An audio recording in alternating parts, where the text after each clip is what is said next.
kama alivyokuwa mama hai juzi au mwaka jana, leo hii amepumzika. Na sisi kama hivi tulivyo leo, kesho au kesho kutwa, mwakani au jioni au baada ya muda, tutakuwa kama yeye. Huyo mwandishi aliwahi kusema kwamba kifo tunatembea nacho. Kwa unaposafiri, mimi nimetoka Sunuka. Kwa hiyo wakati napakia kanguo kangu kamtumba, kanguo kangu kwenye begi, na kifo nimepakia huko.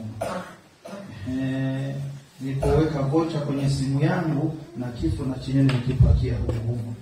Nilipojaza mafuta kwenye gari, na kifo kimeingia huko. Katika maana kwamba kifo hakikwepeki. Tiruhungwa. Sasa tumwombe Mwenyezi Mungu tu atupatie muda wa kujikabidhi. Labda ambaye hajawahi kufiwa hapa anyoshe mkono. Yaani hajawahi kufiwa anyoshe mkono. Warau mimi nimeshafiwa na baba yangu na mama yangu na kaka zangu wawili wakubwa zetu tunaofa. Kwa hiyo ninafahamu uchungu wa kifo.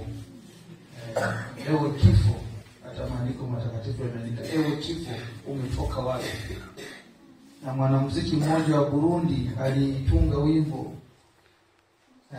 akakitukana kifo, warufu we wambawe wa mpene wa ngiki wakasaki kwa wakapa wakatumba kwa wakapa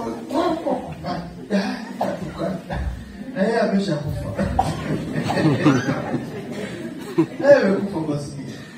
Tiruhungwa. Ukiusikia huo muziki, wewe maneno mengi ametukana kifo, itania yote ya matusi juu ya kifo. Lakini yeye basi amepumzika. Tumwombe Mwenyezi Mungu atujalie hekima hiyo ya kutambua ufupi wa maisha yetu. Raha ya milele umpe Bwana. Na mwanga wa milele umwangazie. Apumzike kwa amani. Amen.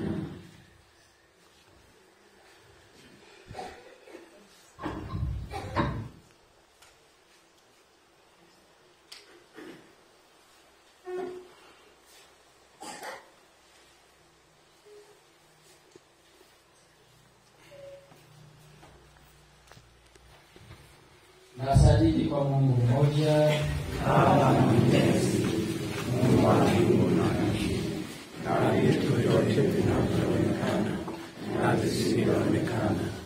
Nasadiki kwa Bwana mmoja, Yesu Kristo, mwana wa pekee wa Mungu, aliyezaliwa kwa Baba tangu milele yote, Mungu aliyetoka kwa Mungu, mwanga